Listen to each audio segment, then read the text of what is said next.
여러분 안녕하십니까? 2021년 9월 14일 화요일인데요. 오늘 주식 시황을 말씀드리겠습니다. 방송에 앞서 본 내용은 운영자의 주관적 분석이니 매매에 참고하시되 최종 판단과 책임은 회원님께 있음을 양지하시기 바라고요. 구독과 알람 설정 해두시면 시황 정보를 빠르게 받아보실 수 있습니다. 오늘 시황에서는요. 오늘 새롭게 상장된 SK 리츠하고 그 다음에 최근에 사명을 변경했죠. 이 약X라는 종목인데 전에 이그젝스라는 종목으로 2차전지 그 바인더 쪽에 특허를 가지고 있다 해가지고 이런 종목들이 오늘 상승하다가 좀 조정을 받는 그런 모습이었고요. 원익 큐브가 또 상한가에 진입했는데 내일 이 종목에 대해서 여러분이 어떻게 매매를 하는 것이 좋은지, 그 다음에 이제 웰크론 한택이라고 하는 종목도 2차전지 양극재와 관련해 가지고 앞으로 상승이 일시적으로 끝나지 않고 어, 저희 방송에서 얘기하는 단기 매매가 계속 가능할 이런 종목들이 된다고 생각돼서 요 네 종목 한번 간략하게 알아보도록 하고요. 그리고 어제 제가 방송에서 말씀드렸던 그 대한전선이라든가 라온시큐어 또 부광약품, 홈센터, 홀딩스 이런 종목들 오늘 움직임이 어땠는지 간략하게 알아보도록 하겠습니다. 먼저 대한전선은 오늘 또 뭐 큰 변동은 없었죠. 마이너스 1.3%에서 플러스 1% 정도.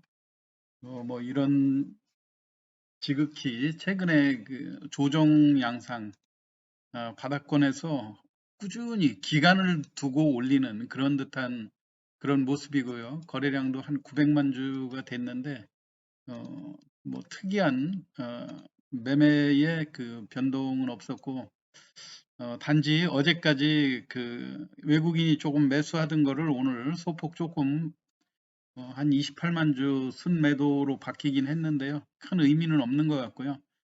다행히 또 기관이 또 39만 주 정도 매수를 해줬다고 하는 측면에서 기관과 외국인으로 이어지는 탄탄한 그 매수 흐름은 유지되고 있는 종목이다. 그렇게 볼 수가 있습니다.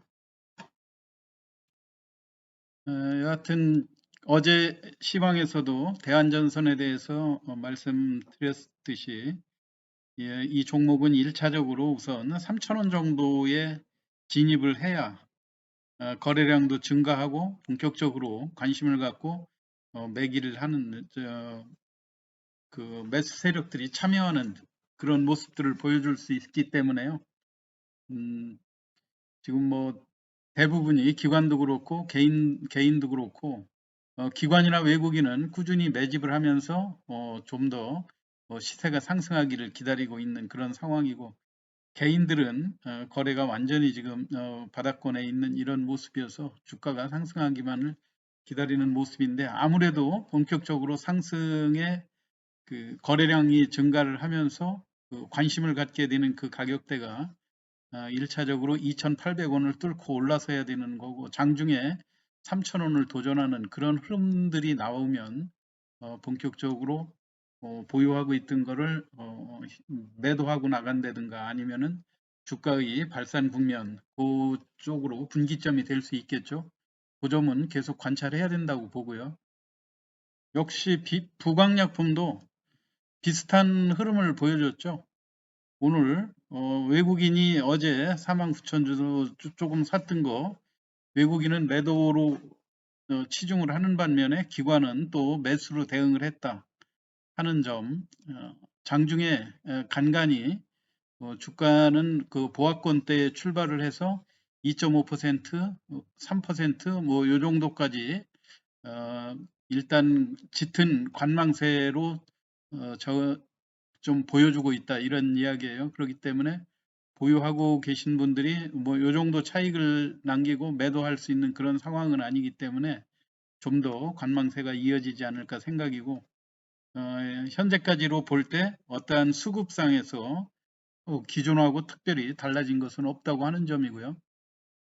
홈센터 홀딩스가 주가가 완전 지금 바닥권에 왔음에도 상당히 지금 대선 관련해 가지고 내일 일단 국민의힘당이 1차 컷오프를 발표하지 않습니까? 그래서 지금 현재 최대의 핵심은 과연 1위를 홍준표 후보가 할 것이냐, 윤석열 후보가 할 것이냐, 요거에 따라서 주가가 좌우가 되겠죠. 지금 일부에서는 그 윤석열 후보가 1위를 할 것이라는 그런 전망들. 왜냐하면 이번 같은 경우는 국민의힘당의 전체적인 여론조사인 그런 상황이기 때문에요. 문제가 되는 민주당 측의 지지를 받는다고 흔히 말하는 역선택이라든가 이런 문제들이 없고 국민의힘 당원 중심으로 투표가 이루어질 경우에는 윤석열 후보가 유리하다 뭐 이런 측면들이에요. 그런데 여하튼 뭐 내일 뚜껑을 열어봐야 하는 그런 상황이고 지금 일부 여론조사에서는 뭐 홍준표 후보가 1위로 올라섰다 이런 얘기도 있지만 최근에 고발 사주권과 관련을 해서 반전과 반전이 계속 일어나고 있지 않습니까? 일부 홍준표 후보의 캠프에서 어, 국정원장과 뭐 제보자가 만나는 자리에 동석을 했었다 뭐 이런 걸로 복잡하게 전개되는데 이거에 대한 이야기까지 우리가 주식시장에서 다룰 거는 아닌 것 같고요. 내일 여하튼 이 뚜껑이 열리고 누가 1위를 했느냐 아무래도 발표가 내일 장 종료 후 6시쯤에 발표되지 않는가 그렇게 생각이 돼요. 그렇기 때문에 어차피 홍준표 후보라든가 윤석열 후보라든가 마지막 그 4명 남는 데까지 진짜 승부는 계속해서 이어지는 상황 아닙니까? 그렇기 때문에 혹시라도 장중에 여론에 의해서 주가가 많이 빠진다 그러면 매수로 대응해서 또 결과를 기다려 보는 거고요. 아니면 또 다시 또 어떤 여론조사로 인해서 유리하게 전개돼서 주가가 많이 올라간다든가 하면 매도로 대응을 하고 여하튼 많이 오르면 매도하고 많이 하락하면 지금 현재도 기존에 하락돼 있는 폭이 크기 때문에 대략 오늘 또 2,000원 정도 타치를 했는데요. 2,000원 선이면 매수권이 아닌가 그런 판단입니다. 여하튼 대선하고 이번에 1차 컷오프 결과하고 연관이 되는 그런 상황이니까 한번 눈여겨보시기 바라고요. 그 다음에 라운 시큐어도 오늘 마찬가지로 오늘 또 큰 변동은 없었죠. 이게 지금 라운 시큐어 같은 주가 이 차트가 어제 말씀드렸듯이 지금 큰 하락을 거친 다음에 주가가 이제 여기 6월 달이라든가 이때 올라갈 때도 어, 백신 여권이라든가 또는 그 디지털 면허증 뭐 이런 거를 재료로 해서 라운 시큐어가 공급 계약을 따내고 이런 걸로 해내서 주가가 급등하는 그런 모습들이었는데 그 이후로 이게 이제 반기 실적이라든가 이런 것들이 라운 시큐어 같은 거 그렇게 좋지가 않지 않습니까?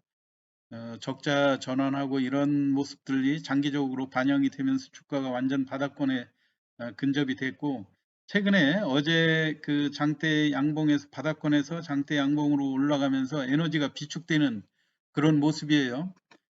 아무래도 이게 이제 10월 초에 카카오페이가 공모주 청약을 거쳐갖고 10월 14일 날 상장이 예정돼 있는 그런 상황 아니겠습니까? 그러면 아무래도 결제 기업인 카카오페이 같은 것이 상장이 될 때 공인인증 관련주들이 주가가 상승하는 그런 모습이기 때문에 지금 에너지를 모아가는 그런 과정이라고 생각이 됩니다. 그리고 최근에 보면 여전히 외국인이 어, 꾸준히 이 종목을 매수를 하고 있거든요. 개인들은 물론 단기 매수로 대응을 하고 있지만 보통 이 바닥권에서 크게 상승을 할 때 외국인들이 시간을 두고 꾸준히 매집하는 그런 패턴에서 주가의 발산이 한번 나오는 상황이거든요. 그래서 지금 현재 라운 시큐어 같은 종목의 주가 흐름도 보면 거래량이 어느 정도 수반이 되고 주가가 올라가는 그 국면이 일단 5,000원 선 정도까지 도달이 돼야 본격적으로 거래량도 증가하고 주가에 어느 정도 관심을 갖게 되는 그런 국면이다.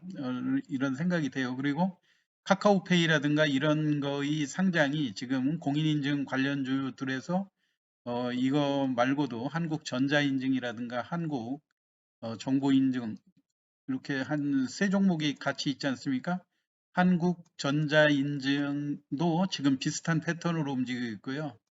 한국정보인증도 비슷한 패턴으로 지금 같이 움직이고 있거든요. 그렇기 때문에 어차피 공인인증 관련해 가지고는 카카오페이에 최근에 카카오가 그 빅테크 기업들에 대한 정부 규제 이런 것들로 인해서 주가가 약세를 면치 못해 가지고 본격적으로 이 카카오페이의 상장과 관련돼 가지고 주가의 반영이 좀 더디게 나타나고는 있는데 조만간 한번 주가가 크게 반등하는 그런 국면이 있을 거라고 생각이 됩니다.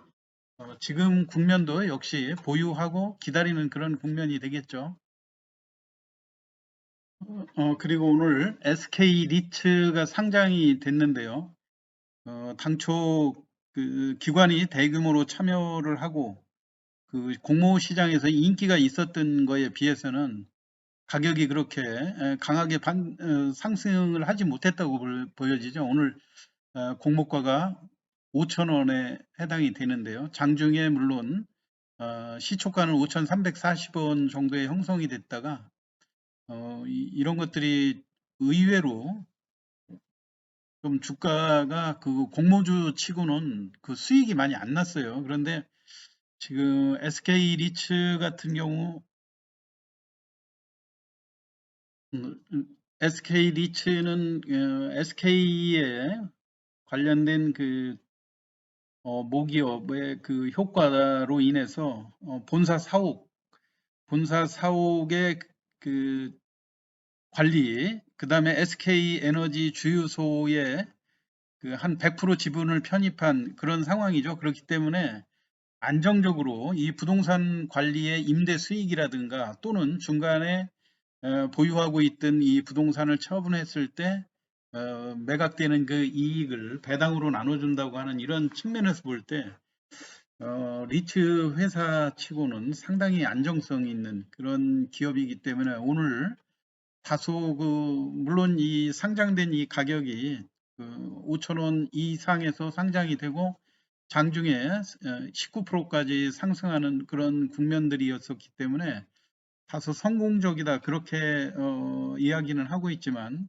그렇지만 그 SK그룹이라고 하는 안정적인 그 시너지 효과라든가 이런 거로 비교를 해봤을 때 다소 오늘 그 가격이 이 정도면은 좀 상승이 미흡했던 거 아닌가. 그러니까 앞으로 이런 종목에 대해서는 여러분들이 중장기 투자를 하고 또 그다음에 중간 배당이라든가 이런 것들을 계획을 두면서 배당 위주로 투자를 한다고 그런다면 리츠 회사들로는 리츠 회사로서 SK 리츠에 대한 장기 투자는 상당히 효과적일 거라고 생각이 됩니다. 그래서 여러분들 오늘 19%까지 장중에 의꼬리가 길게 남기는 그런 모습들이었기 때문에 오늘 5,780원 다소 공모가의 8% 정도 상승은 충분히 추가적인 상승 여지를 남겨둔 종목이다. 그래서 내일도 6,000원 이상의 반등할 그런 가능성은 상당히 크거든요. 오늘 시간 외에서 다소 30원 정도 하락하는 그런 모습이기 때문에 이런 종목들 안정적으로 공략을 해보셔도 괜찮다고 생각이 돼요. 내일 뭐 5,700원 정도에 시작을 한다든가 해도 장중에 6,000원대 돌파는 충분히 나올 수 있는 그런 상황이기 때문에요. 당일날 3%에서 5%를 놓고 차익을 노리는 그런 매매도 가능하다고 생각이 되고요. 아니면은 중기적으로 안정적인 회사에 투자를 한다 이런 측면에서 SK 리츠는 중장기 투자를 하시는 분들한테 관심을 가질 수 있는 그런 종목이다. 그리고 더군다나 오늘 같은 날 윗꼬리가 19%까지 충분히 올라갔었기 때문에 상장 초기에 이런 종목들이 의외로 그좀 일정한 텀을 두고 매물을 소화한 다음에 나중에 반등하는 그런 경우도 많이 나오거든요. 그러니까 여러분들 요 SK 리츠에 대해서 관심도 긍정적으로 보이시는 게 좋을 거라고 생각이 됩니다. 그 다음에 얍X라고요.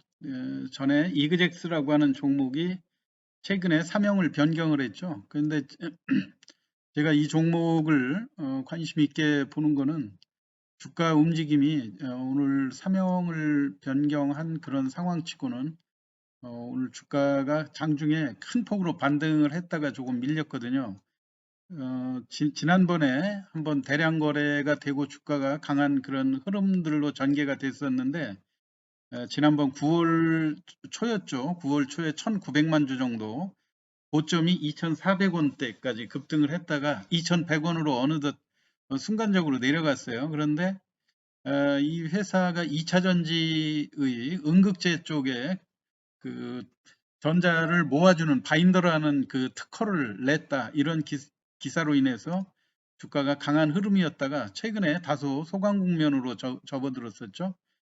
그런데 오늘 그 2,400원 20%까지 주가가 상승했다가 큰 폭으로 밀렸기 때문에 다소 이런 종목들이 윗꼬리가 길게 남겼던 종목들이 내일 또다시 그 상승으로 전환할 그런 가능성이 상당히 크거든요. 그러니까 여러분들이 오늘 그 주가의 움직임상 그리고 최근 시장에서 그 에코프로비엠이라든가 이런 거 2차 전지하고 2차 전지 양극재라든가 음극재, 뭐 소재 이런 쪽으로만 관련이 되면 주가가 지속적으로 많이 올라가고 있는 거 아닙니까? 그래서 대형주 중에서 에코프로비엠이라든가 LNF라든가 이런 종목들이 2차 전지의 그 양극재하고 관련해서 주가가 올라가고 여타 중소형주들도 2차 전지하고 조금만 연관이 된다 하면 주가가 그 상승할 수 있는 빌미가 되는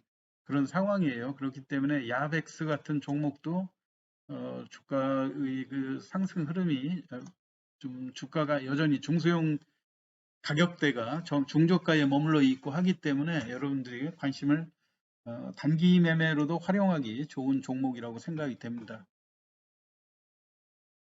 그리고 오늘 웰크론 한택이라고 하는 종목도요. 오늘 장중에 29% 5,600원 상한가에 진입했다가 상한가가 무너졌거든요. 그리고 24% 정도로 마감이 됐는데 윗꼬리가 길게 달리는 장대 양봉으로 마감이 됐거든요. 역시 마찬가지로 포스코 계열사하고 폐배터리와 2차전지 폐배터리의 재활용과 관련된 그런 재료들을 담고 있기 때문에 이런 종목들이 오늘 다소 움직임이 좀 큰 폭으로 나왔기 때문에 이러한 부담으로 인해서 다소 조정하는 그런 국면들이 올 수도 있어요. 그렇지만 이런 종목들이 2차 전지하고 연관되는 그런 상황에서는 의외로 반등이 빨리 나올 수 있다고 하는 점 염두에 두시고 오늘 시간 외에서 다소 한 70원 정도 하락되는 그런 모습인데 내일 혹시로 약하게 출발하면서 주가의 아무래도 이제 이 5,000원 선은 견조하게 지켜줄 그런 가능성이 있어 보이죠. 그러니까 이 종목들도 단기적인 매매 관점에서 지속적으로 관심을 가지셔야 된다는 얘기고요. 그리고 원익 큐브 우리가 원익 큐브도 뭐 흔히 시장에서 윤석열 관련으로 많이 알려져 있지 않습니까? 이번에 선임된 김영대 감사가 검사 출신이다 뭐 해서 대검이라든가 이런 데에서 윤석열 총장하고 전 총장하고 인연이 있는 그런 상황인 것 같아요. 그렇지만 주가가 그동안 큰 폭으로 주가가 하락했다가 최근에 들어와가지고 뭐 급등하는 그런 모습인데 지금 현재로 볼 때 이게 윤석열 뭐 관련으로 인해서 주가가 반등을 했다 이렇게 볼 수는 없죠. 왜냐하면 지금 윤석열 후보가 처한 이런 상황이 상당히 지금 복잡하게 꼬여가는 그런 상황이고, 그렇기 때문에 오늘 같은 날 이렇게 상승한 거는 이 원익 큐브가 실리콘이라든가 뭐 이런 것도 또 생산하는 그런 데 아닙니까? 그러다 보니까 2차 전지의 그 2차 전지 배터리의 성능을 강화시키는 데 있어서 응급제 쪽에 최근에 실리콘이 많이 소요되는 그런 측면들이 반영이 된 거 아닌가 이렇게 생각이 돼요. 그리고 특징적인 거는 원익 큐브가 작년 그 실적보다 지금 상반기 실적이 대폭 호전된 그런 내용들도 주가가 장기간에 침체 국면에 있었기 때문에 한번 강하게 반등을 한 것 같습니다. 그렇지만은 이 원익 큐브가 오늘 상한가에 들어갔다고 그래서 내일 여러분들이 어, 또 이렇게 그 단기 매매로 좀 그 대응을 해야지 이런 종목들이 지속성이 별로 없거든요.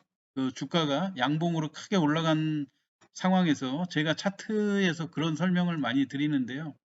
이렇게 물론 바닥권에서 장대 양봉일 때는 이런 시세가 조금 또 이어질 가능성이라든가 그런 것도 있지만 오늘 다소 여러 번 시속 게임을 거치다 상한가에 진입을 하는 그런 모습이었고 상한가 진입도 장 마감하기 무렵에 들어가 있지 않습니까? 그렇기 때문에 이런 종목들 특징이 오늘 억지로 상한가를 붙인 그런 측면들도 있고 거래량이 3,800만 주면 최근에 거래량 중에서 웬만한 그 최고의 거래량 아닙니까? 그동안 물려있던 가격들도 웬만큼 오늘 상한가에 손절을 했을 가능성도 많이 있어 보이고요.